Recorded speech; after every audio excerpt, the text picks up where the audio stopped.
Hello, everybody. My name is Martijn Lofvers. I'm the Chief Trendwatcher of Supply Chain Media. I will be the moderator of this great webinar about supply chain agility, and we need it now. So that's what we're going to discuss in the next 60 minutes. All right. So here I am. My name is Martijn Lofvers. So as I said, I'm the Chief Trendwatcher of Supply Chain Media. You might also know me as the editor-in-chief of the European quarterly called Supply Chain Movement and its website and its newsletters.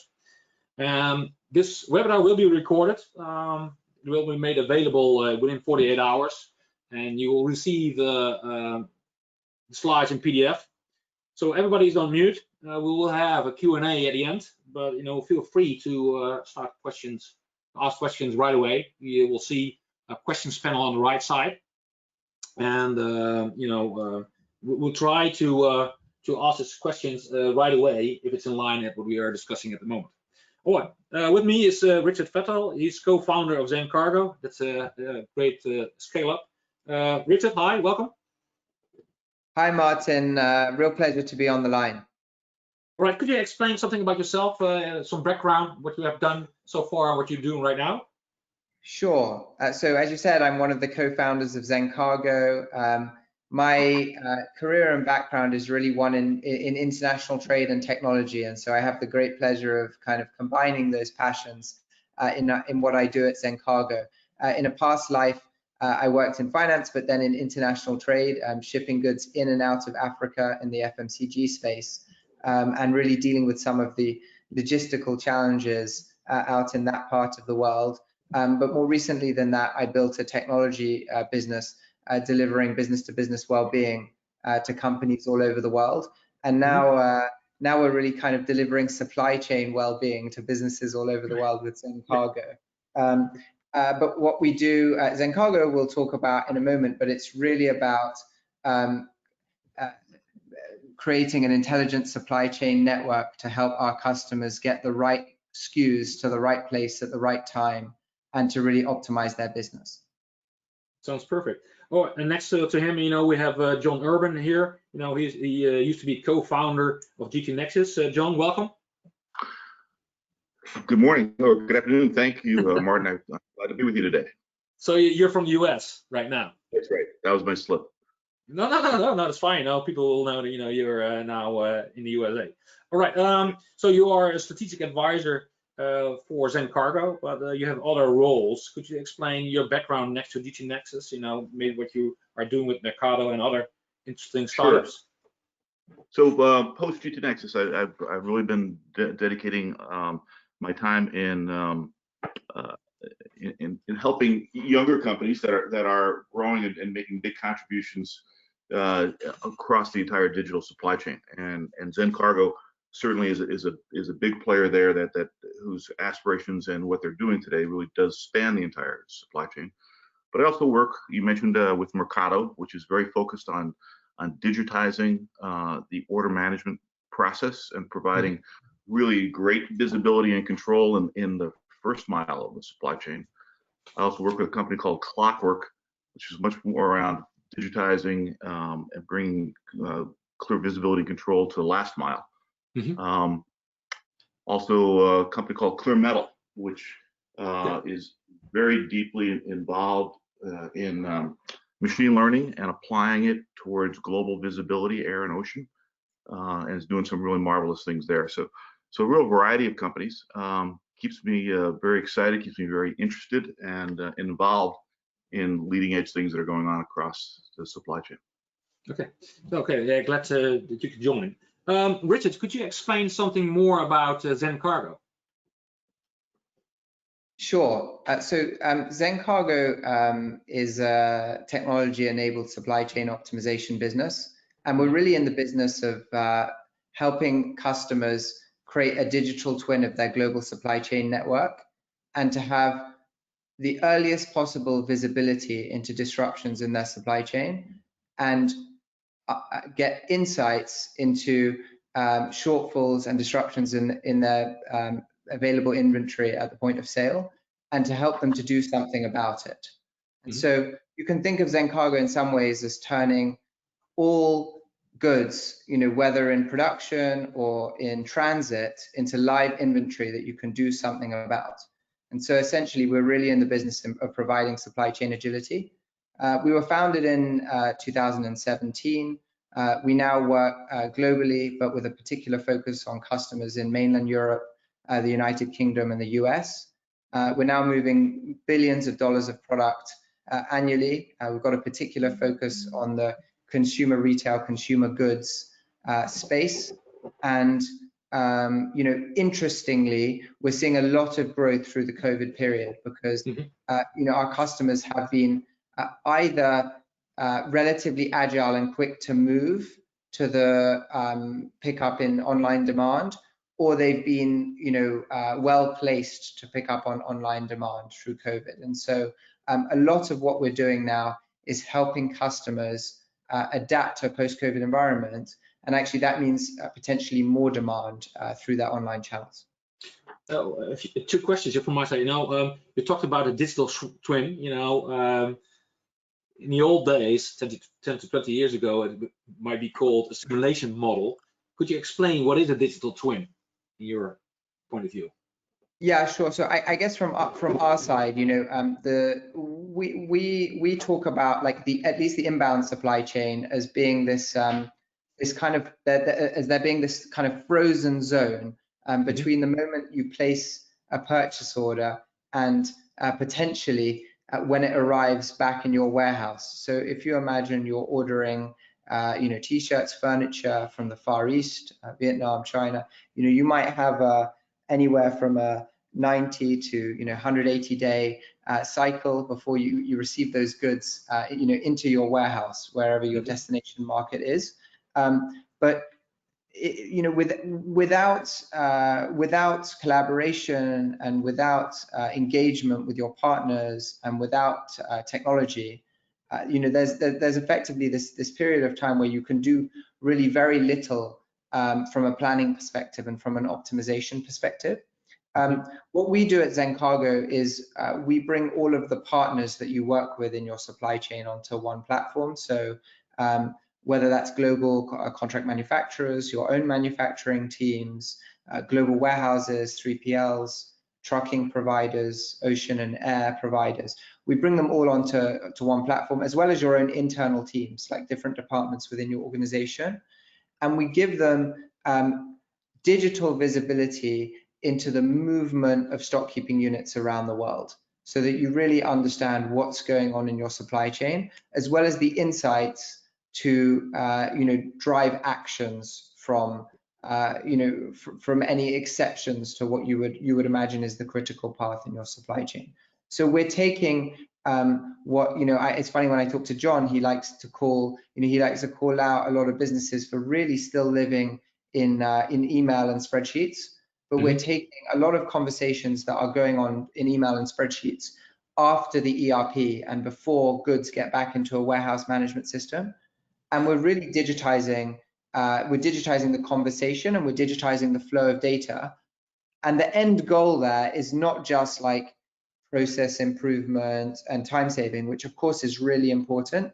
The end goal is being able to sense disruption and to sense deviations from what you would expect, and to be able to drive actions very quickly inside our application. So the digital twin is really understanding what is the ideal state of your supply chain, where is everything, and what is happening at every node, and allowing for collaboration, visibility, insight, and action all in one platform, rather than in a series of conversations, spreadsheets, and email in the kind of manual world. And another thing, you mentioned Zencargo was founded in 2017. So you're still a startup, but really, you're well funded, so you are more of a scale up.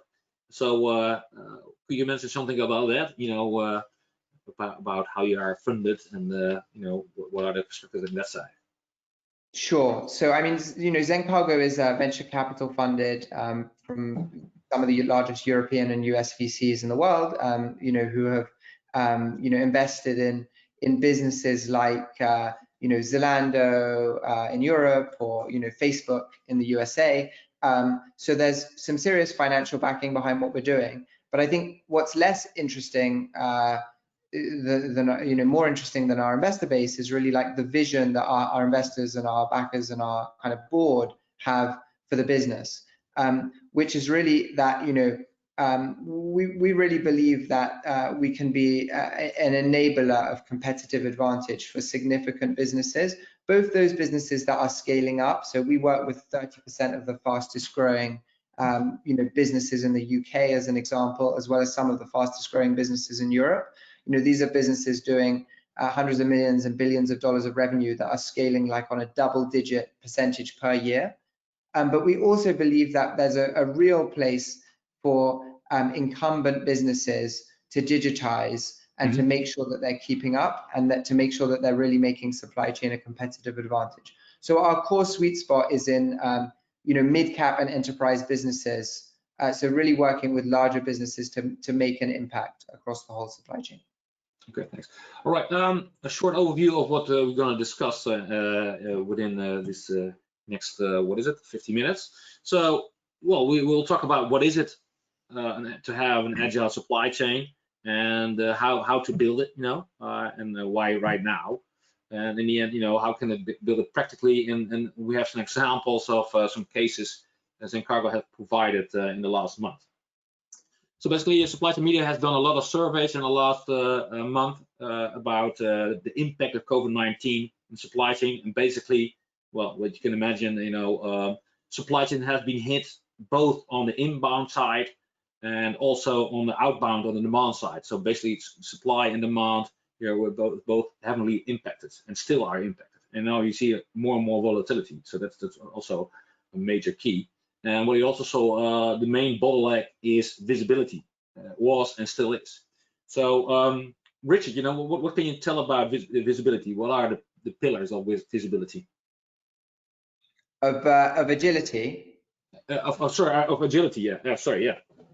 Sure, certainly. I mean, I think one thing interesting to call out here is to kind of set this in historical context. So I think, for a lot of supply chain managers, like the last 30 years of kind of applied wisdom in supply chain has been about driving costs out of the supply chain. So, obviously the kind of advent of the longer supply chains, the opening up of China, the growth of the Far East and the tiger economies, the scale of the ocean freight market, which is really a new phenomenon in terms of containerization, from the last 60 years. It's all led to kind of in one direction, which is if you get a really good handle on your node-to-node lead times and you work in a thoughtful and lean way, you can take a lot of costs out of the supply chain, and you can minimize the amount of inventory you have, and you can really drive performance in that way. I think that the reality of that is that presupposes a lot of things in terms of the stability of demand and the stability of supply. And I think what we've seen over the last year is the kind of, and then, I guess again over the last probably decade, is that, whilst COVID-19 is an example of a real, a lot of variability in demand and supply, that it's not a one-off occurrence, that there have been multiple examples historically, and therefore you need agility. Yeah. And agility has always been seen as this kind of like a contrast, or something set in contrast to saving money or to cost, because agility probably means having more stock or having more options available, and that means having stock closer to the point of sale and having more stock, and it therefore has to cost more money. And I think what we're really talking about more and more with our customers, and we're really enabling more and more of our customers, is the realization that you don't need to have this trade-off. And that what technology does is technology allows you to make decisions a lot closer to the point of sale, and that's really what agility is. So for us, there's 3 pillars in agility. The first is reliable data. You can't make choices closer to the point of sale. You can't make more last minute and thoughtful and accurate decisions if you don't have reliable data. And that was my point on digital twin. You need to have a live view of your SKUs, your inventory, your orders, everything going on in your supply chain as accurate as possible in one place. The second is insight. You need to understand what is going wrong? You know, what is different to the norm? Where is the exceptional demand? Where are the issues with supply? And what would you expect? And we call that like predictive insight. You really want to be able to see ahead of the game. You don't want to be looking in the rearview mirror. And then once you have that insight and you have that reliable data, you need to be able to collaborate and take action. You know, you can't have silos and you can't have, you know, multiple steps and multiple parties in the way of taking action, because that just, you know, that just takes too long, and it means that you can't be agile. So, you know, one of the things that we see more than ever is that supply chain is no longer a siloed function. Supply chain really needs to be at the heart of center of executing within a business and driving things forward. And so what technology can enable, the other, you know, pillar, is collaboration between business units and between partners. And so agility is also about working with your global partners in a way, you know, which allows you to take action when you have insight. And the last thing that I would say is kind of underpinning all this is some pre-work that you need to do in advance, which is, you know, if you have the technology and you have the right partnerships, that's one thing. But the other thing is you need to make sure your supply chain and your network is kind of set up for success when it comes to agility. Right, I got a comment or a question from the audience that ERP provide great options. In my opinion, you know, some companies have a lot of different kind of ERP instances, and you know, ERP is, you know, the environment where you have your orders, but not so much exceptions and a lot of default settings in your ERP systems. So, you know, is ERP enough for companies, in your opinion, Richard? I'd say what I think there is, like, traditionally you see the ERP as being more of a system of record than a system of action. It's a great place for handling very complex data within your organization rather than across organizations in terms of multi-enterprise. And it's a great place for understanding complicated business logic and helping you to plan. I think where it falls short is it's really built on the premise of like traditional S&OP planning cycles. I think what we're trying to do is to really help businesses who want to shorten their planning cycles and who want to react to things in real time, and for whom changes in data and changes in what's going on in the world are really important to capture. I think the majority of customers that we talk to, you know, they don't have within the ERP an environment where they can collaborate and an environment where they can capture changes to what they would expect on a real-time basis. And so whilst they're very effective at storing a lot of data and bringing parties together and optimizing the process around ordering and finance, they're not very effective at effectively turning an S&OP process into more of a tactical, agile execution process and bringing people together to collaborate. All right, and John, could you comment, you know, why did you found GT Nexus, you know, in this line of what we did discuss right now? You know, I think the things that Richard was talking about are concepts that have been around for 30, 40 years. And clearly, when the internet first arrived on the scene, we founded GT Nexus in 1999, a long time ago. And there weren't terms like cloud available and all sorts of things. But we really did recognize the key thing that that question posed, that ERPs have driven an enormous amount of productivity and cost savings and control and growth, and enabled companies to become much larger than they'd ever been able to be before in business history. But what was really missing was that system of engagement that says, geez, across my supply chain, I engage 30, 40, 50, frankly, most large supply chains are more in the hundreds of partners. And I really need to engage them so that we can all be on the same page and apply it in our execution. And that was really the founding principle behind GT Nexus. And I think we did a really great job of building supply chain 101 in the, you know, the first pass of post-internet implementation.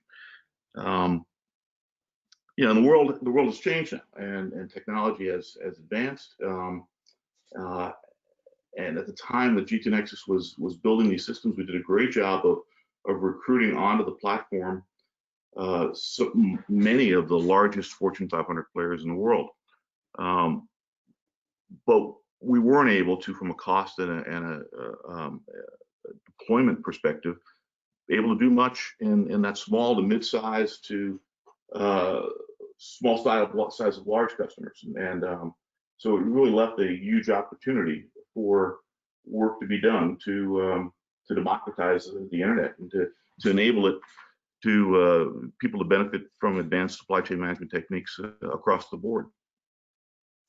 All right, there's been a lot of talking about big data in the last few years, and I will say if there's big data, there must be small data, and that's structured data like in your ERP, your CRM, your WMS or TMS data. But Richard, could you explain what kind of supply chain data do you cover and do you need? Yeah, I think, for us, the most interesting thing is the SKU. Mm-hmm. And so, everything is really ultimately about the SKU. Where are your SKUs? How much do you need to have in stock? What does the forecast look like? What's your current position?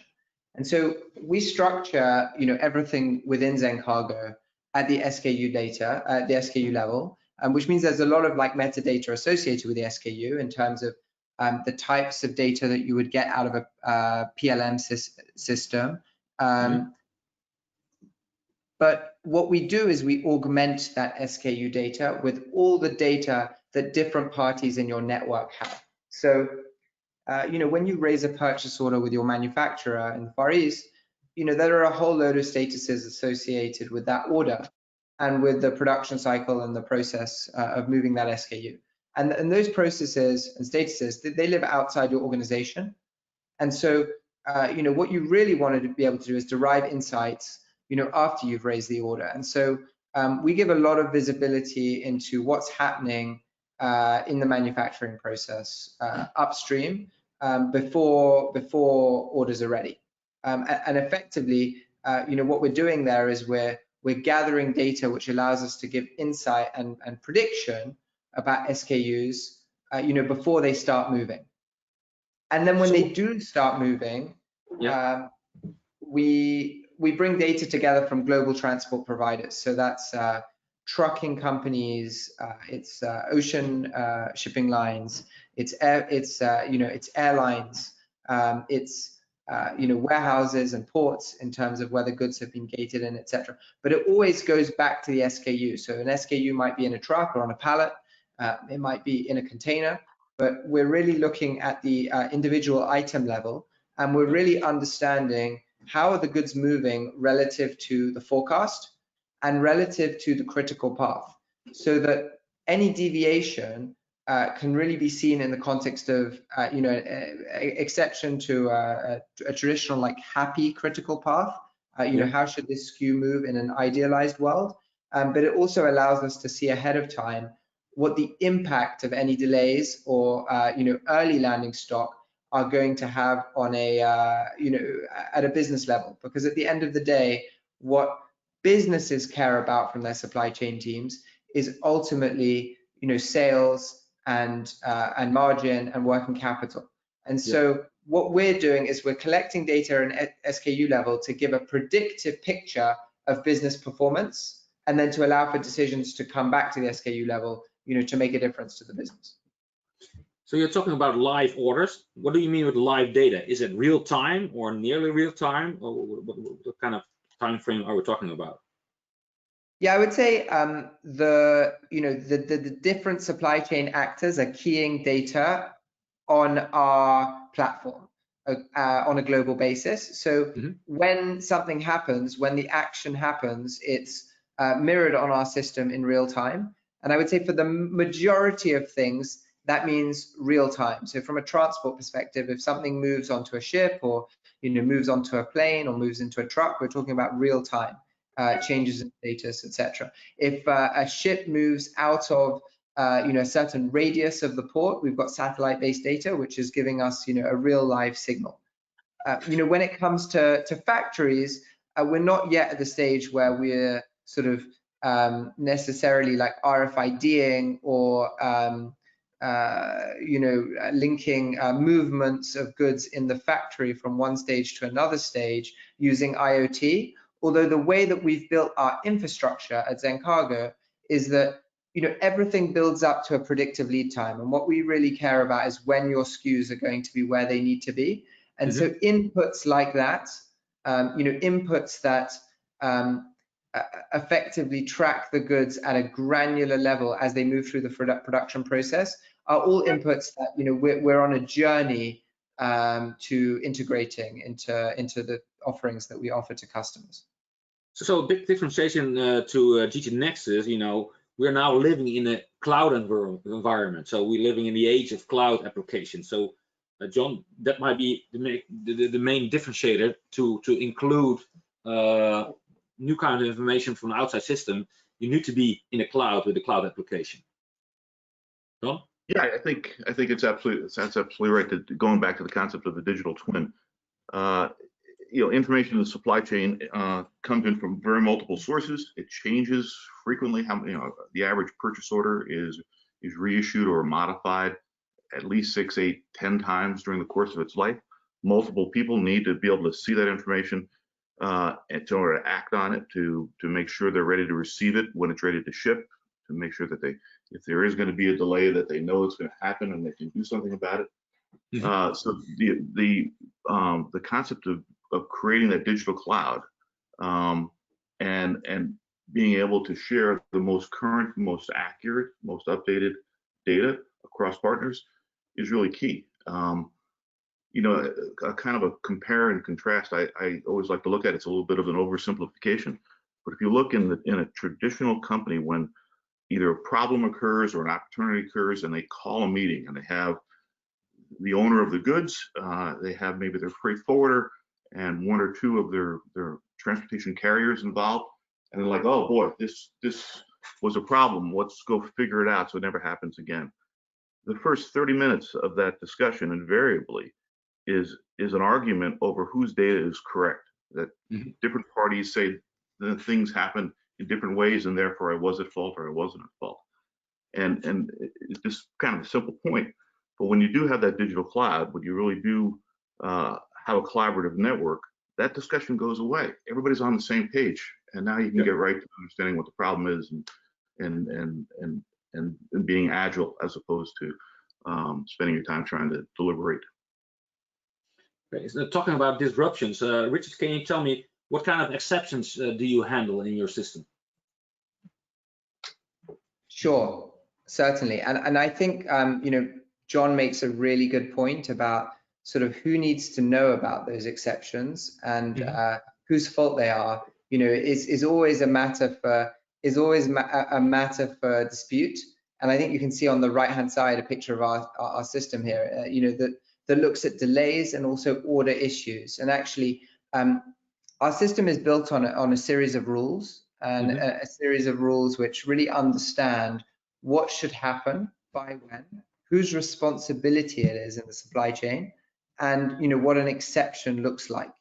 And it captures those things, and it helps customers to really understand what's driving delays, what's driving conformance, why are things on time as well, or why might things be early, and what might you be able to do about it. And I think that really addresses kind of the point that John made there, in terms of actually digitizing all this information allows you to drive improvement. And we're doing that like along what's called the supply chain critical path, along the supply chain. So at the order stage, we look at manufacturers that might not be conforming to delivering full orders, like delivering orders that are on time as well. So OTIF. But we also look at sort of early indications of OTIF. So for example, whether certain production processes have not happened in time. For example, a booking or a quality check. And our system understands what in time means, because it has a really great historical picture of what should happen in the supply chain. Beyond that, it also has an understanding of what lead times should look like not only in the manufacturing process, but also in the transportation process. So it can really start to understand from each node to each node, are there any non-conformances? So, from when the cargo is ready, by when should it be confirmed? Whose responsibility is that? Once it's confirmed, by when should it be at the port? Once it's at the port, by when should it be on a vessel? And so because all of that is tracked and because all of that is well understood within our system, it really starts to give insight in terms of understanding the predictive delivery date for an individual item and whether that matches the expectation and what was originally planned, or it doesn't match the expectation. Some of the other things that we look at from an exception basis are, have an impact on cost. So in terms of looking at the load fill or the utilization of different equipment, containers, trucks, and whether that conforms with agreed rules that you might have between different parties in the supply chain. And we're able to flag and allow for processes around approving that level of utilization. An interesting differentiator of your application compared to freight platforms, whatever, you're also including manufacturing or shipping of information. So it's also the capacity of the manufacturer, the shippers, or your suppliers. So it's beyond just the transportation. It's also looking way upstream to participate on what's happening over there. Yeah, 100%, because the reality is that you can't plan effectively for transportation. You can't consolidate effectively. You can't move cargo effectively. You can't choose modes of transport effectively. And effectively, you can't run an effective supply chain unless you bring together the manufacturing process, which is actually a lot longer end-to-end cycle, with the transportation process. And it's really the understanding of those two things and their interrelation that allows you to drive a lot of value into the supply chain. I can imagine. So, in the supply chain, it takes two to tango. So how about collaboration? How do you address collaboration in your supply chain? Yeah, for sure. I think the interesting point there is about, you can think about it as like internal and external collaboration. Yeah. So the first thing is you need the tools to make collaboration convenient and effective. And convenient and effective means you have all the right information, in the right place. So we have, really great dashboards and analytics, which really show and highlight the right information, whether that's both on the exception basis in terms of automatically generating exception tickets that people can collaborate on within the system. But we also have, global chat and conversations, which is live within the system, within the context of the order and the shipment.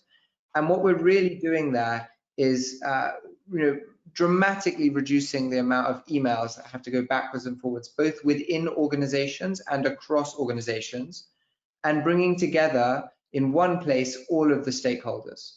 So anyone involved in collaborating on an order or on a shipment, they're all in the same place. I think the other thing to say about collaboration is it takes two to tango, to your point. And if it's a multi-party, multi-enterprise collaboration, then you really need to have a situation where different parties are all incentivized to do best by the customer. And I think where we've been quite successful in terms of onboarding global manufacturers and global agents and transport providers is that, we're working across, a partner ecosystem where people care about the end goal for the customer. And they realize increasingly that, you're all effectively driving towards the same end goal. And so by being on our platform, they're able to demonstrate, to John's point, more visibility on their compliance, more visibility on, how they're doing against pre-agreed standards. And they're able, as such, to negotiate better terms, to drive more satisfaction with their customers, to get data in front of their customers faster, to get paid faster. And there's a lot of value, ultimately, to being part of the network and to bringing all of that that collaboration into one place.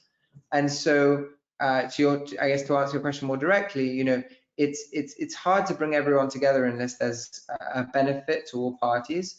And I think, what we've realized is if we can create an environment where everyone has the right information to make the decisions which ultimately lead to the best customer outcomes, and the customer is our customer's customer. You know, at the end of the day, it's the consumer or the end business who's receiving the goods. And if we can deliver for the end consumer, you know, everyone in the chain really wants to drive that, and so they're really engaged and excited to be on our platform because it's driving those efficiencies and those improvements. So John, how does this approach and this application with tech functionality and that kind of stuff differs from what you envisioned with GT Nexus and what you delivered with a lot of one-on-one connectivities among big companies? Gosh, you know, I think, yeah, I'd like to take a little bit of a different twist on that question, if I could. There's a, give you an example that might help.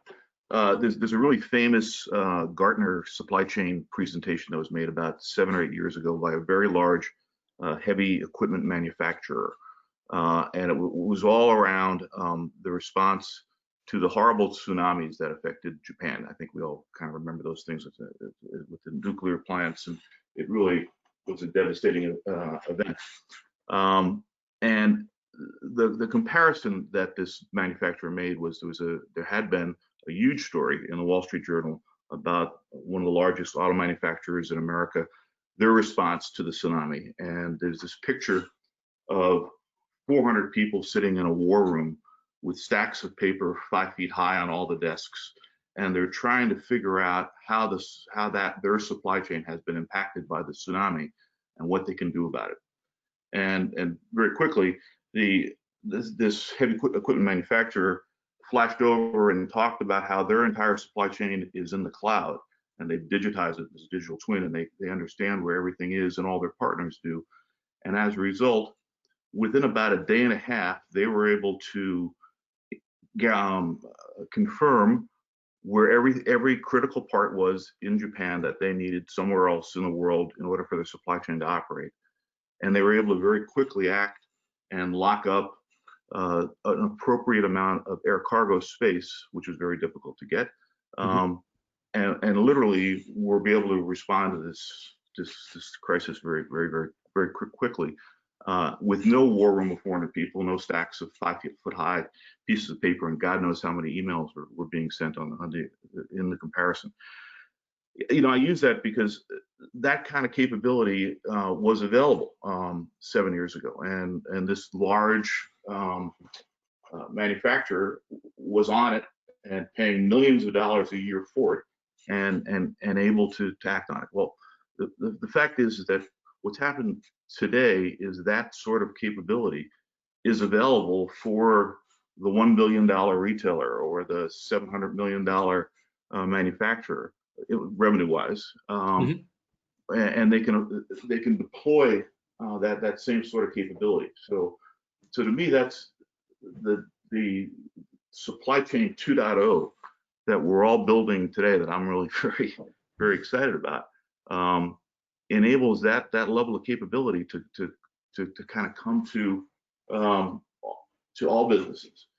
Now, it's coming also at a time when we live in a world that, sure, you know, we're going to continue to have tsunamis and major events and horrible things like that.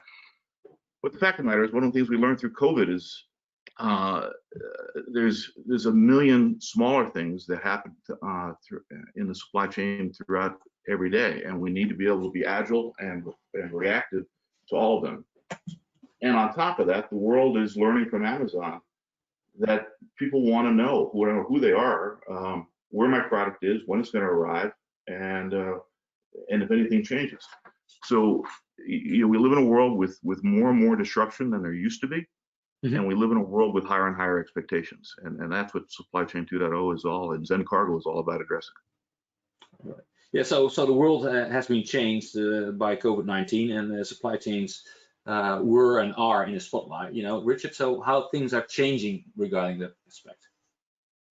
Yeah, I mean, I think, you know, COVID is really yet another example of the reality that, you know, supply chain disruption is a real thing, right? And obviously, it's on a more significant scale than anything we've seen, you know, at least in recent history.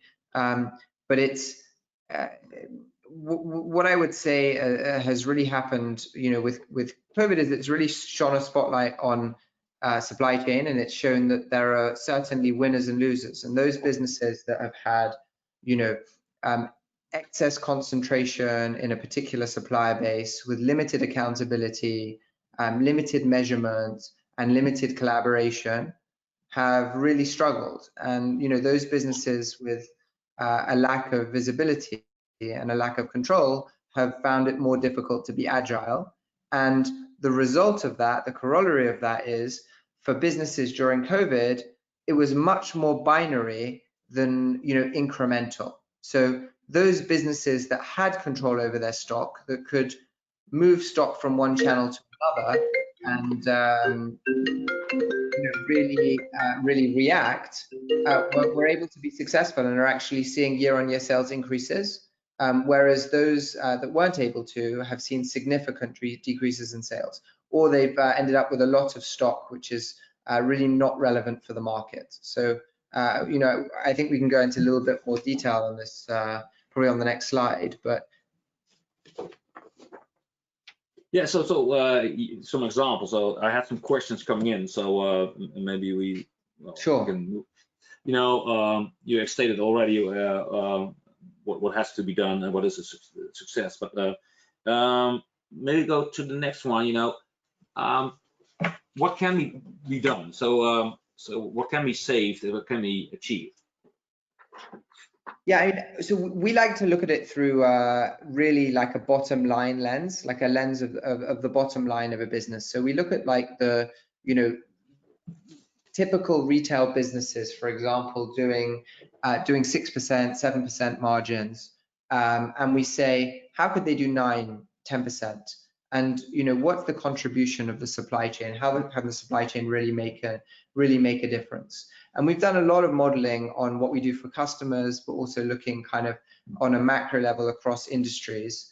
And we've really understood that this digitization and this control at the SKU level can really cut out a lot of inefficiency. A lot of stock that doesn't need to be brought forward, a lot of stock that goes unsold, and certainly, like discounting and poor customer experience that drives impact on the lifetime value. I would say that the areas that are most interesting, particularly on the revenue side, having better visibility of how your stock is selling and where your inventory is, really means that you can avoid stock outs, and it really means that you can impact your discounting policy, and ultimately drive higher price sales and more profitability. Certainly on the cost side, there's overspend due to delays, a lack of visibility, and then an expediting of freight that's unnecessary. And this also obviously has a big environmental impact. And lastly, we live in an age, to John's point, where the expectations are super high. And so ultimately, the supply chain is a real driver of customer experience. And if you have an uncompetitive customer experience, either because you're not giving real visibility ahead of time about what stock levels look like, or because you can't fulfill a promise to the customer in terms of a delivery time, then the lifetime of your value of your customers is going to be poor in comparison to your competitors. And so we really believe that businesses are losing billions and billions of dollars, millions on an individual company basis, and improvements in supply chain visibility and insight can really very quickly drive this kind of improvement. We say as much as 2% to the bottom line. Okay, but how do you build an agile supply chain to get there? So there's certainly some things that you can do. You can do at the front end. So really understanding from a compliance perspective, what is the fungibility of your SKUs between markets, for example. Can you sell these SKUs in multiple markets? How is your network set up? So the places that you're ordering from, is there a good network, and are you able to move goods both by air, by sea, other options by road? those are kind of like table stakes, things that you do at the front end. Do you have the ability to place smaller orders with your supplier? Does the relationship that you have with the supplier allow you to do that? Mm-hmm. And I think these are things that you need to assess, and they're a little bit like, let's say, longer term investments that you make at the outset to make sure that you're in a position to be agile. The next thing that you've got to do is really invest in technology. And I think, technology is what underpins the ability to collaborate, but also the ability to have accurate data. So you need both accurate data, which means connecting people through technology so that you get, accurate data on your orders, on your shipments much earlier on. You also need the analytical capabilities and the user experience within the software set that you're doing that, people are able to interpret the data, because at the end of the day, it's one thing to have the raw information, but if you can't draw the insights because you don't know what to look for, then you're not really going to be able to drive any change. And then the other thing I would say is that you really very much need to have partners, both at the supplier level and at the service provider level, so technology service provider, transportation providers, quality check, warehousing, etc., who are engaged culturally in the kind of agility that you want to drive in your business. And you really have to think, like, are these partners for the long term? Are these partners who are going to help us with our agility journey? Yeah. And then the last thing I would say is that you really need to culturally within your business move towards a world where data is at the heart of decisions culturally, rather than gut instinct. Because a lot of the inaccuracy and biases that stop agility are folklore or decisions that are happening within the business where there's a lack of access to data, or biases about how a particular market works, or how demand will work for a particular product. And that's something that culturally you have to help to work to address kind of within the organization. It sounds great, but how hard or how easy is it to implement Zencargo? Because a lot of companies want this smooth supply chain with all kind of data accessibility. Yeah, I would say a big part of the battle for us is less the technology. So from our side, implementing the technology, getting set up, getting the data that we need to understand our customers' business, depending on the size of the business, can be anywhere from, I would say, 4 to 12 weeks. With very small businesses, we can be up and running very quickly. But with larger businesses, it takes a little bit more time. But the thing that is a little bit more, more challenging, etc., is to bring everyone together and to align what good looks like, and to get everyone across that implementation journey. And so for us, more equally important to making sure that we have a robust technology implementation is that we really align on goals, we really align culturally with the organization, and we align across departments on the goals that we're trying to drive together. And as long as we can do that, and that's a big part of what we try to do, we've been up and running with companies through COVID with a remote implementation in anywhere from 2 to 4 weeks, and we're really starting to make a difference and drive decisions that were previously unavailable because that visibility at SKU level was just not there within those businesses. So John, briefly, how does this story compare to what you have experienced at GT Nexus, with a lot of legacy systems, expensive implementations, a lot of APIs to be made, that kind of stuff? Yeah, I think it's a different world. I mean, you're really talking about systems that customers were paying multi-billions of dollars for per year in subscription, but also spending multi-million dollars a year in implementation. So it's beyond a factor change that's going on today. That the types of things that Zencargo does and brings, and that's why I keep coming back to this recurring theme of it's Zencargo is all about democratizing true supply chain management science and bringing it to the majority of the market, as opposed to those few Fortune types of 50 customers who in the past could afford it. You know, I have an interesting question coming in right now, you know, related to this. To build an agile supply chain, do we have to implement a centralized procurement? I would say certainly not, but I think that an agile, like a technology partner like Zencargo, is an enabler of more centralization of procurement. So, you know, we have customers for whom we're connected to their global network, and that gives them more, and we effectively act as their partner for creating this digital twin for their supply chain, and that acts as an enabler to be able to centralize their procurement strategy and to have a global procurement strategy and to drive costs out of the supply chain in that way. But I don't think agility and centralized procurement are necessities. I mean, we work with businesses, for example, where we've managed to implement our solution at an individual geography or an individual site level, and we've really helped to align supply and demand at the individual geography or the individual site.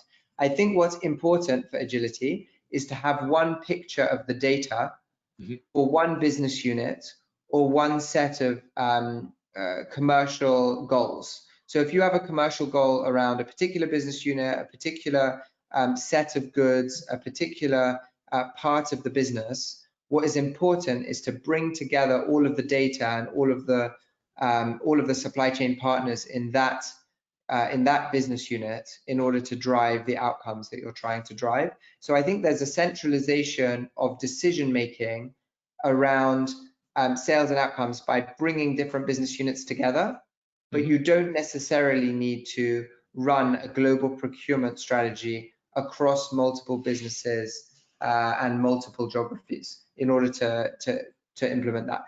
I would say that, you know, centralized procurement, to the extent that it drives cost efficiencies through buying power, is like a nice thing that you can derive from having a better system like Zencargo to work with.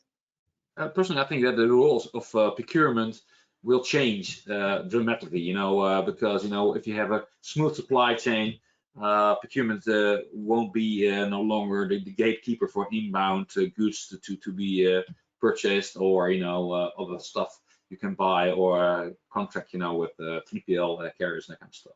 But it's a whole different discussion, I think. Let's move to the final part, you know, where we're going to discuss an example.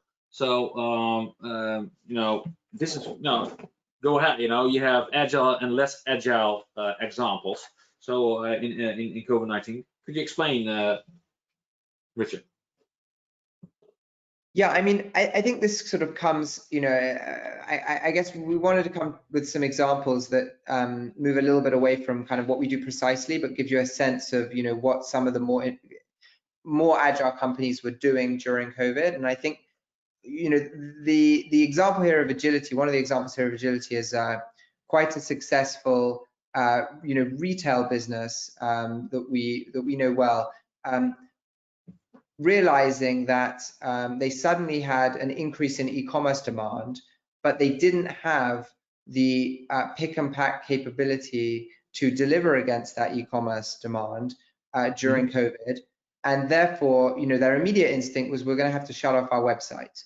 But what they did alternatively, because they had the technology to be able to do it, was they moved all of their stock that was at the central DC and rebalanced their stock to their individual stores, and then safely, you know, using the right social distancing measures, fulfilled all of their e-commerce demand from their stores. They were effectively setting up mini pick and pack hubs in different parts of the country, you know, based on their demand and based on connectivity to their couriers and better inbound management of which stock went to which shop. And that's something that would be completely, you know, infeasible using spreadsheets and emails, etc. But they could do that because they really understood the relative picture of demand. On the flip side, you know, there were many customers who had to close all of their stores and didn't really have an online channel necessarily, who, you know, were not able necessarily to shut off supply at origin, who had a lot of goods come into, you know, into Europe, and they're effectively still storing those goods, and they're going to have to sell them next year. And so, whilst probably, the reality is that demand is pent up and they'll manage to clear through those sales. That really shows, I guess, to some extent, like an inability to control the flow of goods and to, I guess, adapt to the potential new channels of demand. So just a couple of examples of, companies, I guess, finding COVID a little bit more difficult, and others that have been able to thrive. So getting next to an example, you have a case study where the agility is in action. Maybe go deeper next to online beauty limited, so an example, maybe, and then we get to some questions if we have still some time. Yeah, for sure. And I'll just whiz through this, but I mean, to make it, to give you a tangible idea of what we've been doing for customers all through COVID, we have one customer who is a very fast growing global beauty brand that are delivering all kinds of cosmetics to end consumers, so direct to consumer around the world. And they faced a significant spike during COVID, but they had limited, before we implemented our strategy, they had limited visibility into changes in supply on a sort of daily basis and into global changes in demand. And if you go to the next slide, what we designed for them and what we built into the Zencargo platform is a what we call a WYSI, or a weekly stock inventory plan that they could leverage in order to change their planning cycle and really execute sales and operations execution at a daily and a weekly basis, across their buying and merchandising, planning, and supply chain teams. So what they were able to do is really understand, through developing a SKU hierarchy, of which SKUs were super hot, which ones were for new product development, because they have a spike on demand for those new products which are advertised through their online marketing, Instagram, etc. And those that were replenishment SKUs, and to understand really granular demand signals from their website, and to be able to feed those back in real time, and then change the priority on SKUs to move them between modes of transport, between sea and air. So orders that traditionally wouldn't be touched, that would just go through the supply chain, really not change modes of transport, were switching modes of transport really up to the last minute, within days of being ready, on the basis of live demand and inventory positions on a global basis. And if you go to the next slide. Sorry, I think there's one that's missing, but I think, the important point here is that what we've been able to do for this company is to help them avoid 15%, of potential missed sales by moving goods between Europe, the United States, and the UK, and really prioritizing which stock gets into which market to make sure that they're selling through all of their stock. So was this system already in place when COVID-19 happened and hit? So they were a customer more broadly for inbound supply chain and transportation management, but we have within our, one of our packages, which we call Transform, which helps customers transform their supply chain. We had this this capability, this WYSI capability, and we quickly realized that they had this issue. And I think we had it set up within 2 weeks and really making an impact almost immediately. All right. We have some time for a few minutes for some questions. One question was, what is the role of 3PL and 4PL parties, so logistics service providers? Will that change because of this kind of systems? Yeah, I think it's a very good question. I think it depends on the size of the customer and the profile and the needs of the customer. I think, one of the things the system, does is it allows a better collaboration with multiple 3PLs, and it allows better collaboration and better integration with carriers. And so to some extent, it allows, businesses to get closer to the provider of transportation. I think on the flip side, there I think is a movement in general for 3PLs and transport providers be more agile and to offer more supply chain solutions. And so whilst there are people like Zencargo, we provide 3PL and freight management solutions actually within our business for our mid-market and some of our larger customers who work principally with us as a freight forwarder. So there's definitely a pull to the freight forwarders and 3PLs to be more digital and to offer SKU level SKU level visibility and this agility. But at the same time, there's also a pull for from beneficial cargo owners to have more control and to be able to make more choices themselves. And so to some extent, systems like ours put a lot of control into the beneficial cargo owner as well, to choose the right 3PL for the right job. Mm-hmm. And so I think the onus on the 3PLs continues to be to digitize, and the onus on the BCO is to embrace technology that helps them to be more agile. We're almost there, to wrap up, but one interesting question: does this new era reduce the typical stages in supply chain? Will there be less stages? What do you think on that one, John? I don't know on that one. Will there be less stages in the supply chain? When I want to make sure I understand what stages means, but I think if people are saying our supply chain is going to become simpler because of it, I think the answer is they will be managed more simply. But the complexity and the combination of being able to reshift and rebalance your supply as required, as geopolitics requires you to do that, and bringing in concepts of nearshoring or onshoring, or just relocating the country of origin that you're buying from.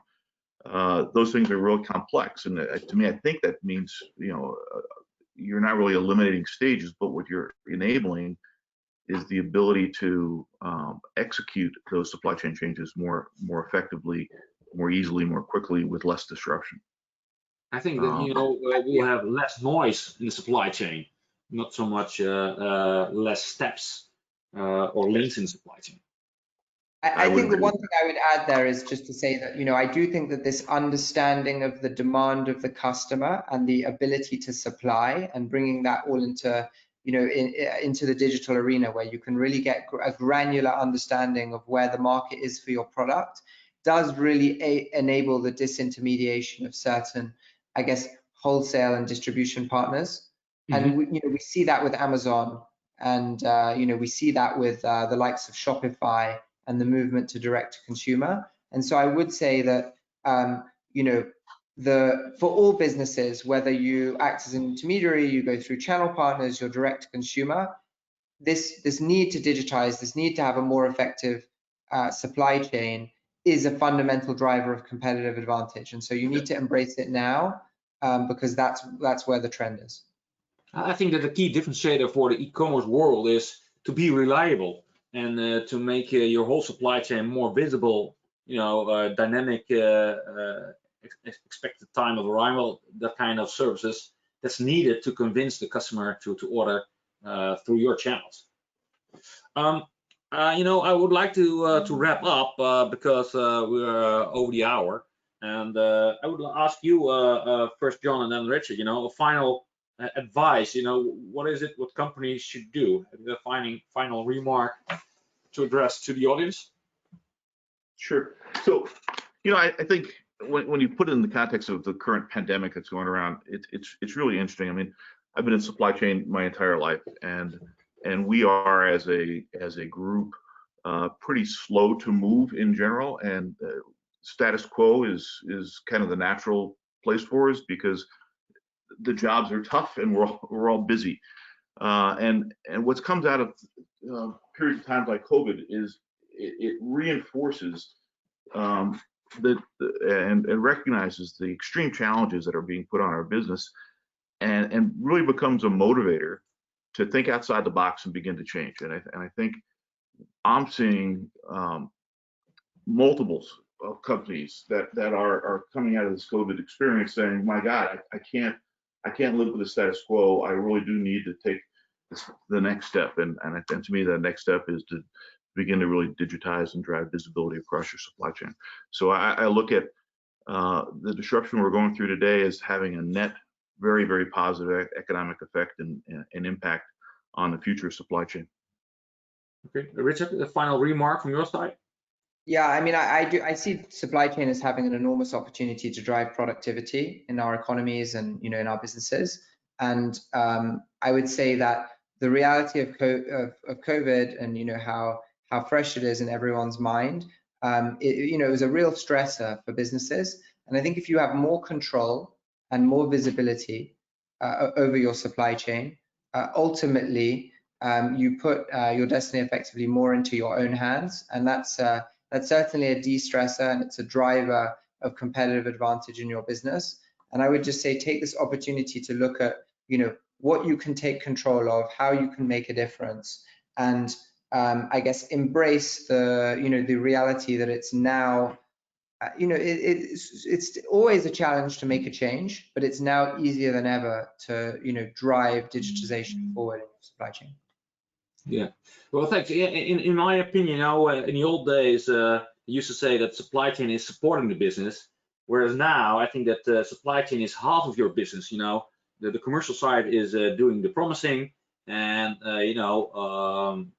supply chain is executing and to make sure that the commercial promise to the customer is becoming reality and make it more visible. So supply chain is half of your business. I think we can go on way longer. We have a time slot, and people have to maybe do some other stuff. But basically, you can connect to Zencargo. There are a lot of great more stories on their website. There's more to read, to find, and I would like to thank you, John and Richard, for this informative discussion about becoming more agile in this supply chain in this COVID-19 era. Thank you, John, and thank you, Richard, and I hope to hear you soon. Thank you. Thank you, thank you all, and thank you for listening, and hope to hear you soon again. Thank you. Bye-bye. Bye-bye.